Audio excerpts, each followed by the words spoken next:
Hello दोस्तों। Bihar police भर्ती परीक्षा 2025 के लिए प्रैक्टिस सेट निकाला गया है एसडीएम राहुल सिन्हा के द्वारा, जो 25 सेटों का प्रैक्टिस है। आज हम इसका सेट नंबर 5 देखते हैं।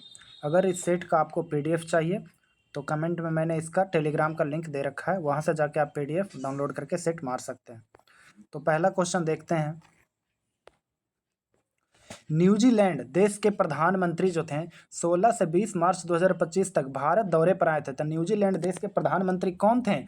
ये थे क्रिस्टोफर लक्सन। कौन थे? Christopher Luxon. न्यूजीलैंड देश के प्रधानमंत्री कौन थे? Christopher Luxon. एंथनी अल्बनीज जो थे वो थे ऑस्ट्रेलिया के प्रधानमंत्री थे। एंथनी अल्बनीज कहाँ के थे? ऑस्ट्रेलिया के प्रधानमंत्री थे। 2 नंबर में कह रहा, ठोस आर्गन में परमाणुओं को एकत्रित कर रखने का कार्य कौन करता था? तो ठोस आर्गन में परमाणुओं को एकत्रित रखने का कार्य करते हैं वान डर वाल बंद। ठोस आर्गन में परमाणुओं को एकत्रित कर रखने का कार्य कौन करते हैं? वान डर वाल बंद। 3 नंबर क्वेश्चन है, मस्तिष्क का सोचने वाला मुख्य भाग क्या है? तो अग्र मस्तिष्क। मस्तिष्क का सोचने वाला मुख्य भाग कौन सा? अग्र मस्तिष्क हो जाएगा। और मस्तिष्क का सबसे विकसित भाग बोलेगा तो सेरिब्रम होता है। मस्तिष्क का सबसे विकसित भाग बोलेगा तो सेरिब्रम। गुब्बारों में भरे जाने वाली गैस कौन सी है? तो गुब्बारों में हीलियम भरी जाती है, पर यहाँ हीलियम और ऑप्शन में नहीं है, तो यहाँ पे हो जाएगा हाइड्रोजन, क्योंकि यह वायु से हल्की होती है। तो हाइड्रोजन हो जाएगा। गुब्बारों में भरी जाने वाली गैस कौन सा? हाइड्रोजन हो जाएगा। आगे, फरवरी 2025 भारत के मुख्य निर्वाचन आयुक्त किसे बनाया गया था? ज्ञानेश कुमार को। फरवरी 2025 में भारत के मुख्य निर्वाचन आयुक्त की नियुक्त किसे नियुक्त किया गया था? ज्ञानेश कुमार को। अगला क्वेश्चन है, मानवों में नर युग्मक निम्न में से कौन सा गुणसूत्र का वाहक होता है? तो नर युग्मक क्या होता है? या तो एक्स होता है या तो वाई गुणसूत्र होता है। मानवों में नर युग्मक निम्न में से कौन से गुणसूत्र का वाहक होता है? या तो एक्स होगा या तो वाई होगा। तो इसका 4 नंबर हो जाएगा। 7 नंबर कह रहा, निम्न में से कौन सा रोग मच्छरों के द्वारा फैलता है? तो मच्छरों के द्वारा फाइलेरिया फैलता है। मच्छरों के द्वारा कौन सा रोग फैलता है? फाइलेरिया। लिम्फेटिक फाइलेरिया, जो किस मच्छर के काटने से फैलता है? क्यूसेक, याद रखिएगा। क्यूलेक्स मच्छर के काटने से फैलता है। और फाइलेरिया रोग को ही हाथी पांव रोग भी कहते हैं, ये भी याद रखिएगा। फाइलेरिया रोग को क्या कहते हैं? हाथी पांव रोग को कहते हैं। डीएनए का पूर्ण रूप क्या था? Deoxy ribo nucleic acid. एक नंबर हो जाएगा। डीएनए का पूर्ण रूप क्या होता है? Deoxy ribo nucleic acid. RNA ribo nucleic acid हो जाता है। आगे 9 नंबर कह रहा,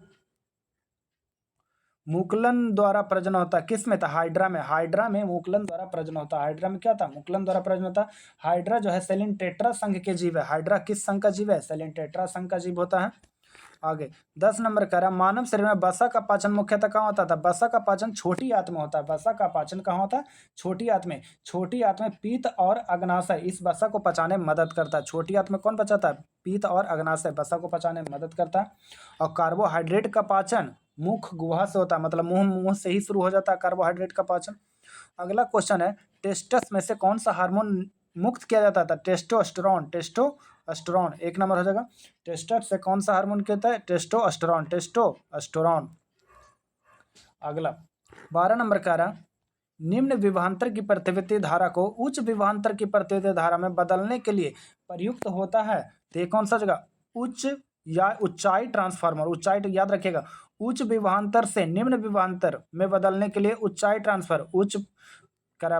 निम्न विभवांतर की प्रतिवर्ती धारा से उच्च विभवांतर की प्रतिवर्ती धारा बदलना था ऊंचाई, और वही उच्च से अगर निम्न में बदलना रहेगा तो अपचाई। ये दोनों एक दूसरे का उल्टा होता है। आगे, भारत से चमड़े का अधिकतम आयात करने वाला देश कौन सा है? तो भारत से चमड़े से अधिकतर आयात करता है यूएसए। भारत से चमड़े का अधिकतम आयात कौन करता है? यूएसए करता है। और चमड़ा का सबसे ज्यादा उत्पादक और निर्यातक देश कौन सा है? चीन है, याद रखिएगा। और चमड़ा उत्पादन में भारत का स्थान पूछेगा तो दूसरा। चमड़ा उत्पादन में भारत का स्थान क्या होता है? दूसरा। और क्वेश्चन पूछेगा किस राज्य में चमड़ा सबसे ज्यादा होता है भारत के? तो तमिलनाडु में। तमिलनाडु में सबसे ज्यादा चमड़ा उत्पादन होता है।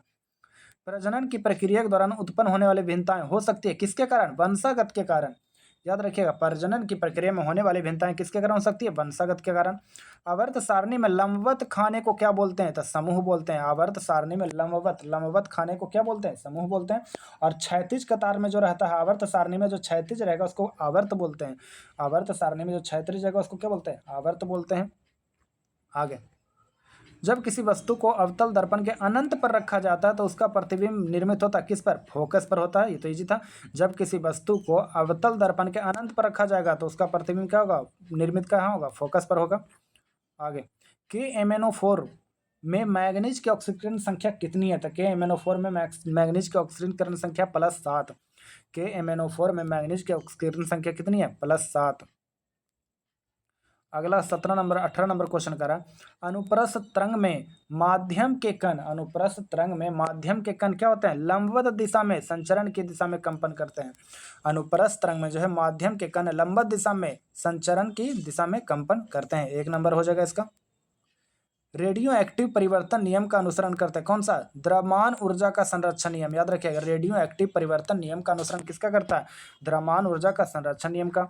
मनुष्य में निषेचन होता है कहाँ? फैलोपियन ट्यूब में। मनुष्य में निषेचन कहाँ होता है? फैलोपियन ट्यूब में। याद रखिएगा, मनुष्य में निषेचन कहाँ होगा? फैलोपियन ट्यूब में। वायुमंडल में वायु की वैद्युत चालकता पृथ्वी तल से ऊंचाई बढ़ने पर क्या होती है? तो पृथ्वी तल से ऊंचाई बढ़ने पर बढ़ती है। वायुमंडल में वायु की वैद्युत चालकता पृथ्वी तल से ऊंचाई बढ़ने पर क्या होती है? बढ़ती है। शरीर की सबसे बड़ी कोशिका कौन सी है? तो शरीर की सबसे बड़ी कोशिका होती है तंत्रिका, तंत्र की कोशिका। शरीर की सबसे बड़ी कोशिका कौन सी होती है? तंत्रिका, तंत्र की कोशिका। 23 में करा, सौर स्पेक्ट्रम में बैगनी रंग से लाल रंग की ओर क्या होता है? तो सौर स्पेक्ट्रम में बैगनी रंग से लाल रंग की ओर विचलन घटता है और आवर्तनांक भी घटता है। 1 नंबर हो जाएगा। सौर स्पेक्ट्रम में बैगनी पिनाला होता है, तो बैगनी से लाल की ओर आने पर विचलन भी घटेगा और आवर्तनांक भी घटेगा। अगला क्वेश्चन है, हीमोफीलिया किसका एक उदाहरण है? तो अनुवांशिक रोग का। हीमोफीलिया क्या है? अनुवांशिक रोग का उदाहरण। हीमोफीलिया में जब रोग हो जाता है तो उसमें रक्त बहने पर रुकता नहीं है, बहता ही चला जाता है। और यह किसके कारण होता है? थ्रोम्बोप्लास्टिन नामक पदार्थ की कमी के कारण होता है हीमोफीलिया। याद रखिएगा। समास का शाब्दिक अर्थ क्या होता है? समास मतलब होता है छोटा रूप। समास मतलब होता है छोटा रूप, तो इसका क्या हो जाएगा? संक्षेप हो जाएगा। 1 नंबर हो जाएगा। समास का शाब्दिक अर्थ क्या होता है? संक्षेप। आगे, choose the correct word language. LANGUAG 2 number हो जाएगा। लैंग्वेज कैसे लिखा था? LANGUAG होता है। आसमान फट जाना तो क्या होता है? अचानक आफत आ पड़ना। आसमान फट जाना मुहावरे का अर्थ क्या होता है? अचानक आफत आ जाना। गूलड़ का फूल मतलब होता है दुर्लभ वस्तु, एकदम बहुत कम दिखाई देना। गूलड़ का फूल क्या होता है? दुर्लभ वस्तु, एकदम बहुत कम दिखाई देना। श्रोता के लिए किस सर्वनाम का प्रयोग किया था? श्रोता के लिए मध्यम पुरुषवाचक सर्वनाम होता है। श्रोता के लिए कौन सा हो जाएगा? मध्यम पुरुषवाचक सर्वनाम हो जाएगा।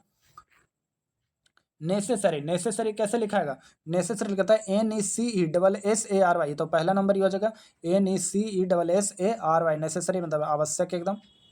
GST किस तरह करे? यह अप्रत्यक्ष कर है। GST किस तरह करे? यह अप्रत्यक्ष कर है। GST good and service tax ये किस प्रकार कर है? जो 1 जुलाई 2017 को लागू हुआ था। GST अप्रत्यक्ष कर है। दक्षिण अमेरिका का सबसे बड़ा देश कौन सा है? दक्षिण अमेरिका का सबसे बड़ा देश ब्राजील हो जाएगा। दक्षिण अमेरिका का सबसे बड़ा देश कौन सा हो जाएगा? ब्राजील हो जाएगा। 33, असम और अरुणाचल प्रदेश को जोड़ने वाला भारत का सबसे लंबा सड़क पुल कौन सा था? तो बोगीबिल। असम और अरुणाचल प्रदेश के बोगीबिल है, जो ब्रह्मपुत्रा नदी पर बना हुआ। तो असम और अरुणाचल प्रदेश को जोड़ने वाला पुल कौन सा है? बोगीबिल ब्रिज हो जाएगा, जो ब्रह्मपुत्रा नदी पर है। और यह लगभग 4.94 किलोमीटर लंबा है। कहाँ से? 4.94 किलोमीटर लंबा है। जोजिला टनल प्रोजेक्ट कहाँ था? जोजिला तो जम्मू कश्मीर में। जोजिला कहाँ है? जम्मू कश्मीर। जोजिला दर्रा भी एक है जो लद्दाख और कश्मीर को जोड़ता है। अगर छोटे शहर की बात करें तो श्रीनगर को लेह से। जोजिला दर्रा किसको जोड़ता है? श्रीनगर को लेह से। अगला क्वेश्चन है, भारत का सबसे नया नाभिकीय ऊर्जा संयंत्र कौन सा है? तो कूडनकुलम हो जाएगा। कौन सा? कूडनकुलम। भारत का सबसे नया नाभिकीय ऊर्जा संयंत्र कौन सा हो जाएगा? कूडनकुलम हो जाएगा। और भारत का सबसे पहला परमाणु ऊर्जा संयंत्र बोलेगा तो तारापुर हो जाएगा। और ये जो कूडनकुलम है किस देश के सहयोग से बना था? तो रूस के सहयोग से बना था, ये भी याद रखिएगा। हिंदुस्तान रिपब्लिकन एसोसिएशन का गठन कब किया गया था? 1924 में। याद रखिएगा, हिंदुस्तान रिपब्लिकन एसोसिएशन का गठन कहाँ? 1924 में। कब, कहाँ किया गया था? कानपुर में। कहाँ किया गया था? कानपुर। कहाँ किया गया था? कानपुर में। दूसरी वंदे भारत एक्सप्रेस चला था किन 2 शहरों के बीच? दूसरी वंदे भारत चला था नई दिल्ली से जम्मू कश्मीर, बोले तो कटरा के बीच। दूसरी चला था नई दिल्ली से जम्मू कश्मीर, बोले तो कटरा के बीच। पहली चला था कहाँ था? पहली नई दिल्ली से वाराणसी के बीच चला था। पहली कहाँ चला था? नई दिल्ली से वाराणसी के बीच चला था। 38 नंबर कह रहा, एक अर्थव्यवस्था में पूंजी स्टॉक की वृद्धि शुद्ध निवेश या नए पूंजी निर्माण द्वारा मापी जाती है, जिसे किस रूप में प्रयोग किया जाता है? तो शुद्ध निवेश को बोलते तो एनएनपी बराबर, हम कल भी बताए थे, एनएनपी बराबर होता है जीएनपी माइनस मूल्यह्रास। तो एनएनपी बराबर क्या होता है? जीएनपी माइनस मूल्यह्रास। तो इसका आंसर क्या हो जाएगा? सी हो जाएगा। एनएनपी बराबर जीएनपी माइनस मूल्यह्रास, 3 नंबर हो जाएगा। दुनिया का सबसे व्यस्त समुद्री मार्ग कौन सा है? तो दुनिया का सबसे व्यस्त समुद्री मार्ग हो जाएगा उत्तरी अटलांटिक समुद्री मार्ग। दुनिया का सबसे व्यस्त समुद्री मार्ग कौन सा हो जाएगा? उत्तरी अटलांटिक समुद्री मार्ग। आगे, भारत ने पहले परमाणु बम का परीक्षण कब किया था? तो ये तो 1974 में किया था। अगर छोटा डेट की बात करें तो 18 मई 1974 को किया था। भारतमाला परियोजना किससे संबंधित है? तो भारतमाला परियोजना राजमार्गों से संबंधित है। भारतमाला परियोजना किससे संबंधित है? राजमार्गों से संबंधित है। 42, आकाशगंगा के निकटतम स्पाइरल गैलेक्सी कौन सी है? तो आकाशगंगा के निकटतम स्पाइरल गैलेक्सी कौन सी है? एंड्रोमेडा गैलेक्सी, याद रखिएगा। आकाशगंगा के निकटतम स्पाइरल गैलेक्सी कौन सी है? एंड्रोमेडा गैलेक्सी हो जाएगा। आगे, भारतीय संविधान का कौन सा अनुच्छेद सार्वजनिक रोजगार में समान अवसर का अधिकार देता है? समान अवसर का अधिकार देता है अनुच्छेद 16। समान अवसर का अधिकार कौन देता है? अनुच्छेद 16। सार्वजनिक रोजगार में समान अवसर का अधिकार देगा अनुच्छेद 16। अगला करा, एनफील्ड राइफल्स बना लाने के लिए कौन उत्तरदायी है जिनमें चर्बी वाले कारतूसों का उपयोग होता था, जो 1857 में विद्रोह का तत्कालिक कारण बना था? कौन था? Henry Hardinge. हेनरी हार्डिंग कौन लाया था एनफील्ड राइफल्स? हेनरी हार्डिंग लाया था। अगला, भारत का दूसरा उच्च संवैधानिक पद कौन सा हो जाता है? पहला तो राष्ट्रपति होगा, दूसरा उपराष्ट्रपति होता है। दूसरा कौन सा होता है? उपराष्ट्रपति, और तीसरा होता है प्रधानमंत्री, याद रखिएगा। पहला राष्ट्रपति, दूसरा उपराष्ट्रपति और तीसरा प्रधानमंत्री। तो इसका आंसर क्या हो जाएगा? उपराष्ट्रपति। आगे, स्वतंत्रता के बाद दूसरी पंचवर्षीय योजना 56 से 61 के दौरान जर्मनी के सहयोग से बनाई गई संयंत्र कौन सी है? तो जर्मनी के सहयोग से बना था राउरकेला। जर्मनी के सहयोग से कौन बना था? राउरकेला। तो ये 3 नंबर हो जाएगा। जर्मनी के सहयोग से कौन बना था? राउरकेला। आगे, भारत सरकार के किस मंत्रालय ने वस्तु एवं सेवा कर जीएसटी अधिनियम 2017 का प्रकाशन किया था? तो जीएसटी अधिनियम कौन लाया था? ये लाया था कानून और न्याय मंत्री। कौन लाया था? कानून और न्याय मंत्री। भारत सरकार के किस मंत्रालय ने वस्तु एवं सेवा कर जीएसटी अधिनियम 2017 का प्रकाशन किया था? कानून और न्याय मंत्रालय ने। बंगाल के नवाब सिराजुद्दौला प्लासी की लड़ाई में किस वर्ष हारे थे? तो प्लासी की लड़ाई हुआ था 1757 में। प्लासी की लड़ाई कब हुआ था? 1757 में। रॉबर्ट क्लाइव के नेतृत्व में हुआ था। ईस्ट इंडिया कंपनी के बीच लड़ा गया था और नवाब सिराजुद्दौला के बीच लड़ा गया था, जिसमें लड़ाई में हारे गए थे बंगाल के नवाब सिराजुद्दौला। आगे, अंतरराज्य विवादों में समन्वय के लिए भारत के संविधान के निम्नलिखित में से किस अनुच्छेद के तहत एक अंतरराज्य परिषद का गठन किया गया था? बहुत इंपॉर्टेंट क्वेश्चन है। अंतरराज्य परिषद अनुच्छेद 263। अंतरराज्य परिषद का गठन किसमें किया गया था? अनुच्छेद 263। अंतरराज्य परिषद अनुच्छेद 263। विश्व पर्यावरण दिवस कब मनाया जाता है? 5 जून को मनाया जाता है। विश्व पर्यावरण दिवस कब मनाया जाता है? 5 जून को मनाया जाता है। आगे, हुमायूं के माध्यम से मुगल कालीन दुनिया की झलक देखने को मिलती है। यह पुस्तक हुमायूंनामा के माध्यम से मुगल कालीन दुनिया की झलक देखने को मिलती है। पुस्तक किसने लिखा था? हुमायूंनामा के लेखक कौन थे? गुलबदन बेगम। हुमायूंनामा के लेखक कौन थे? गुलबदन बेगम हो जाएगा। आगे, राष्ट्रपति किस समुदाय के 2 सदस्यों को लोकसभा में नामांकित कर सकता था? एंग्लो इंडियन को, जो अब खत्म हो गया है, जो अब क्या हो गया? समाप्त हो गया है। राष्ट्रपति किस समुदाय के 2 सदस्यों को लोकसभा में नामांकित कर सकता था? तो एंग्लो इंडियन को। आगे, कंप्यूटर शब्दावली में CLI का पूर्ण रूप क्या होता था? Command line interface. CLI का पूर्ण रूप क्या होता? Command line interface. तो इसका क्या हो जाएगा? Command line interface. 3 नंबर हो जाएगा। Command line interface. ब्रिटिश संसद के किस अधिनियम के अंतर्गत प्रांतों में जिम्मेदार सरकार का प्रावधान किया गया था? तो प्रांतों में जिम्मेदार सरकार का प्रावधान किया गया था 1935 के अधिनियम में। प्रांतों में जिम्मेदार सरकार का गठन किया गया था, प्रावधान किया गया था 1935 का अधिनियम। अगला क्वेश्चन है, राज्य सूची में स्थानीय महत्व के विषय शामिल होते हैं। इनमें से कौन सा राज्य सूची के अंतर्गत आता है? तो राज्य सूची के अंतर्गत आता है सार्वजनिक स्वास्थ्य और स्वच्छता। सार्वजनिक स्वास्थ्य और स्वच्छता किसमें आता है? राज्य सूची में आता है। अगला 56 नंबर कह रहा, भारतीय शास्त्रीय नृत्य शैली कुचिपुड़ी किस राज्य की उत्पत्ति? कुचिपुड़ी तो आंध्र प्रदेश था। कुचिपुड़ी कहाँ का था? आंध्र प्रदेश। कुचिपुड़ी आंध्र प्रदेश। नीलगिरी पहाड़ियों के संबंध में कौन सा कथन सही नहीं है? तो नहीं है तो कौन सा नहीं है? तो यह पहाड़ियों पर बड़े पैमाने पर चाय और कॉफ़ी उगाई जाती है। सही बात है, नीलगिरी में क्या होगा? चाय और कॉफ़ी, यह सही है। दोदा बेटा इन पहाड़ियों की सबसे ऊंची चोटी है। सही बात है, नीलगिरी की सबसे ऊंची चोटी दोदा बेटा है। यह भारत के पश्चिमी घाटों में स्थित है। यह भी सही बात है, नीलगिरी कहाँ है? पश्चिमी घाटों में। यह कर्नाटक का एक पहाड़ी क्षेत्र है। गलत बात है, नीलगिरी तमिलनाडु में। नीलगिरी का किस राज्य में है? तमिलनाडु में है। अगला, किस कैबिनेट मिशन ने भारतीय संविधान के निर्माण तो एक संविधान सभा का गठन किया था? संविधान सभा का गठन किया था किसने? कैबिनेट मिशन योजना 1946 ने। कैबिनेट मिशन योजना 1946। किस कैबिनेट मिशन ने भारतीय संविधान के निर्माण हेतु एक संविधान सभा का प्रस्ताव रखा था? कैबिनेट मिशन योजना 1946। प्रथम ज्ञानपीठ पुरस्कार विजेता कौन थे? तो जी शंकर कुरूप। प्रथम ज्ञानपीठ पुरस्कार विजेता कौन थे? जी शंकर कुरूप। इनको कब मिला था? 1965। 1965 में इनको ज्ञानपीठ पुरस्कार मिला था। जी शंकर कुरूप को प्रथम ज्ञानपीठ पुरस्कार मिला था। किस राजनीतिक दल को राष्ट्रीय पार्टी के रूप में मान्यता प्राप्त करने हेतु कम से कम 3 अलग अलग राज्यों में से लोकसभा की सीटों के कितने प्रतिशत जीतना अनिवार्य था? या 2%? 3 अलग अलग राज्यों से 2% अगर वो जीतता है तभी उसे राजनीतिक पार्टी का दर्जा दिया जाएगा। आगे, भारत निर्वाचन आयोग के अनुसार अप्रैल 2025 तक भारत में मतदान करने हेतु न्यूनतम आयु कितनी होनी चाहिए? तो मतदान करने की न्यूनतम आयु 18 वर्ष है। मतदान करने की न्यूनतम आयु कितनी है? 18 वर्ष है। अगला कह रहा, भारतीय संविधान के किस अनुच्छेद में पंचायतों और स्थानीय निकाय शासन से संबंधित प्रावधान है? तो अनुच्छेद 243। पंचायतों और स्थानीय निकाय किसमें? अनुच्छेद 243। 243 में ही ABCD करके बहुत सारा प्रावधान के बहुत सारा अनुच्छेद है। तो पंचायतों और स्थानीय निकाय के लिए अनुच्छेद 243।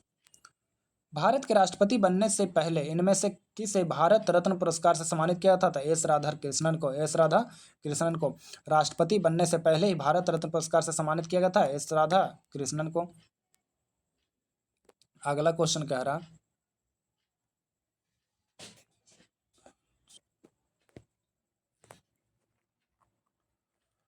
अगला क्वेश्चन कह रहा, एक 13 सेंटीमीटर त्रिज्या वाले ठोस धात्विक घोले को पिघलाकर एक शंकु का आकार दिया जाता है जिसके आधार का व्यास 13 सेंटीमीटर। शंकु की ऊंचाई क्या है? तो इसमें हम आपको बना के तो नहीं बताया, इसमें 2 फॉर्मूले का यूज होगा। शंकु का आयतन बराबर होता है 1/3 पाई आर स्क्वायर एच और गोले का आयतन बराबर होता है 4/3 पाई आर क्यू। इन दोनों को कैलकुलेशन, इन दोनों पर बैठा कैलकुलेशन कीजिएगा तो इसका आंसर आ जाएगा 208 सेंटीमीटर। अगला कह रहा, इसमें थोड़ा सा मिस्टेक है, यहाँ पे 16 - 6 बराबर 50। यहाँ पे क्या लिखा हुआ है? 16 - 6 बराबर 50। 16 - 6 बराबर 50। अब इन दोनों को कह रहा है संख्या बदलने के लिए, तो इसका आंसर हो जाएगा 1। 6 और 20 और गुना और भागों बदलिएगा तो इसका आंसर आ जाएगा। अगला क्वेश्चन कह रहा, एक घोड़े को 20% के लाभ पर 60,000 रुपये में बेचा जाता है, तो 30% के लाभ पर कितना बेचेगा? तो 60,000 का कीमत है 20% के लाभ पर, यानी कि 60,000 बटा 120 और 30% का लाभ बोल रहा है, यानी कि गुने 130 हो जाएगा। तो 60,000 बटा गुने बटे 120 गुने 130 हो जाएगा। आगे, तो इसका आंसर 66 का आंसर आ जाएगा 65,000। अगला कह रहा, 36 लीटर डीजल में एक ट्रक 492 किलोमीटर चलता है। 492 किलोमीटर चल रहा है कितना? 36 में, तो 492 36 तो 33 लीटर डीजल में कितना चल रहा था? गुने 33 कितना चलेगा? तो इसका हो जाएगा 67 का हो जाएगा 451 किलोमीटर। कितना चलेगा? 451। आगे, एक त्रिभुज का क्षेत्रफल 480 सेंटीमीटर होता था। इसकी भुजाओं का अनुपात 10:24:26 है। तो त्रिभुज का परिमाप क्या होता है? त्रिभुज का परिमाप इसको बनाकर देख लीजिएगा, 120 है का हम आंसर बता देते हैं। मैथ यहाँ पे कैलकुलेशन करने में बन रहा नहीं रहा है। अगला है, साधारण ब्याज पर 4 वर्षों में 5664 के ऋण को कौन सी वार्षिक किस्त से भुगतान किया जाएगा? तो इसका आंसर हम बता देते दोस्तों 1200 आएगा। आप बनाकर देखिए, नहीं बनेगा तो फिर हम बताइएगा।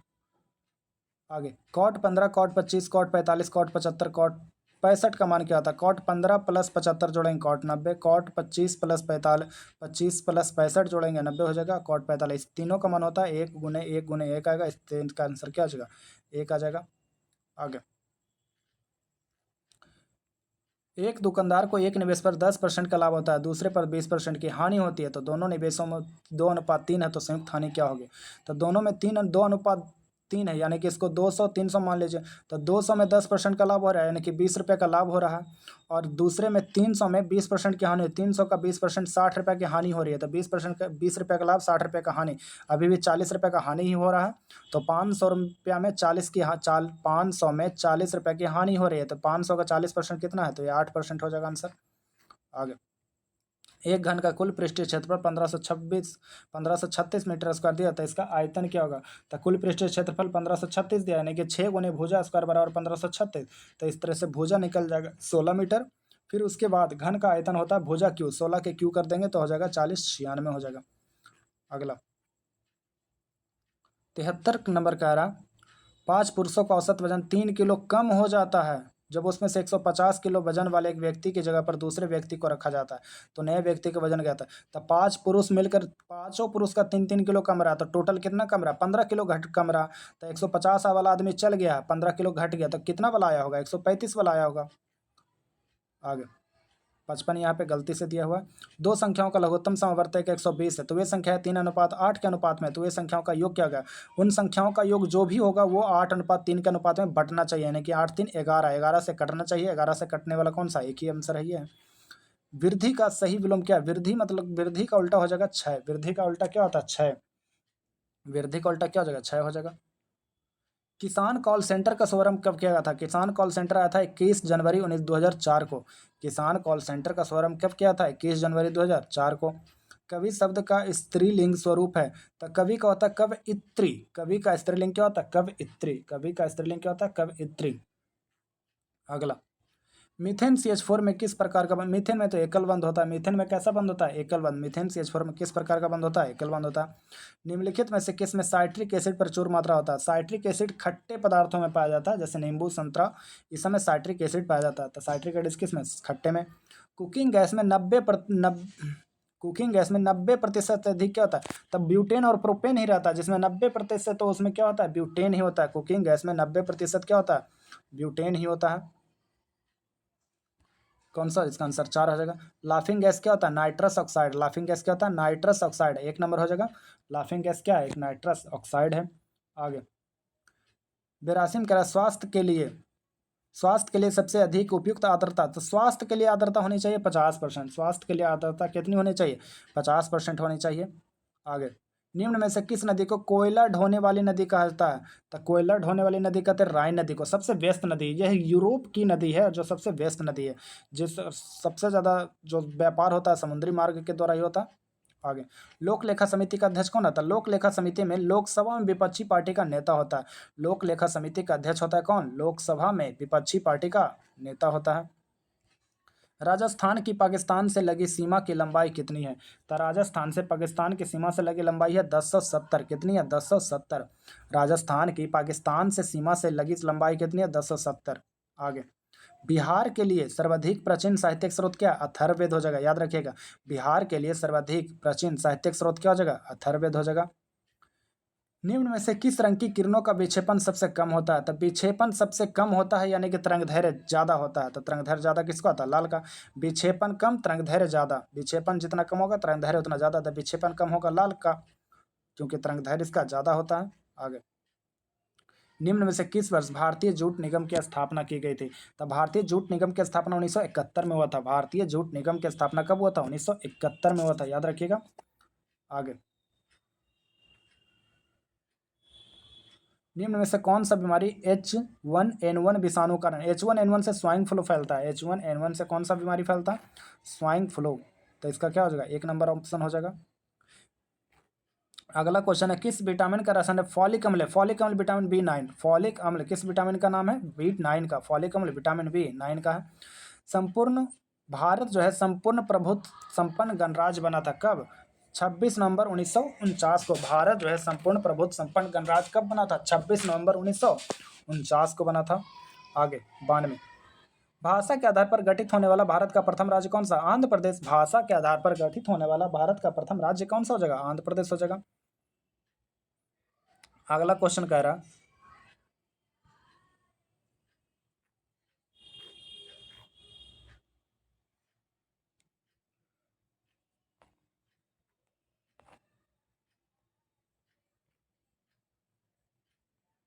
93 नंबर क्वेश्चन कह रहा, सूर्य तारों के उस परिवार से संबंध रखता है, सूर्य तारों से किस परिवार से संबंध रखता है?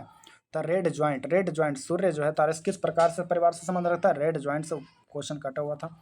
अगला क्वेश्चन है, इंसुलिन का स्राव किससे होता है? इंसुलिन का स्राव पैंक्रियाज से होता है। इंसुलिन का स्राव किससे होता है? पैंक्रियाज से होता है। पैंक्रियाज को ही अग्नाशय बोलते हैं, याद रखिएगा। पैंक्रियाज इंग्लिश वर्ड है, अग्नाशय हिंदी वर्ड है। जो मानव शरीर की दूसरी सबसे बड़ी ग्रंथि कौन सी है? पैंक्रियाज। पहली बोलेगा तो यकृत हो जाएगा। तो इंसुलिन का स्राव किससे होता है? पैंक्रियाज से। निम्न में से किसमें ऑक्सीजन के परमाणु सबसे कम होते हैं?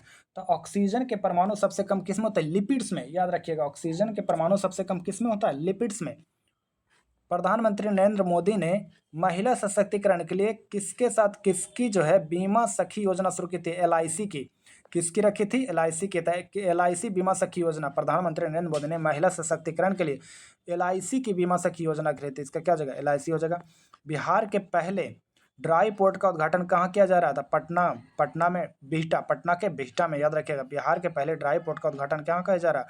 पटना के बिहटा में। आगे, मार्च 2025 को प्रधानमंत्री नरेंद्र मोदी ने वनतारा तो गुजरात के जामनगर जिले का एक शहर है। वनतारा वन्यजीव संरक्षण, बचाव और पुनर्वास केंद्र का उद्घाटन कहाँ किया? जामनगर, गुजरात में। वनतारा वन्यजीव संरक्षण कहाँ है? जामनगर, गुजरात। याद रखिएगा। 38वां राष्ट्रीय खेल 2025 में सर्वाधिक पदक किसने जीता? महाराष्ट्र ने जीता था। 38वां राष्ट्रीय खेल 2025 में सर्वाधिक पदक किसने जीता? महाराष्ट्र ने जीता। निम्न में से कौन सा गीत राजस्थान के किसान खेतों में काम करते समय गाते हैं? तो गाते हैं पखिंडा, पखिंडा। कौन सा गीत जो है राजस्थान के किसान खेतों में काम करते समय गाते हैं? पखिंडा। ठीक है दोस्तों, हम लोग मिलते हैं सेट नंबर 6 में।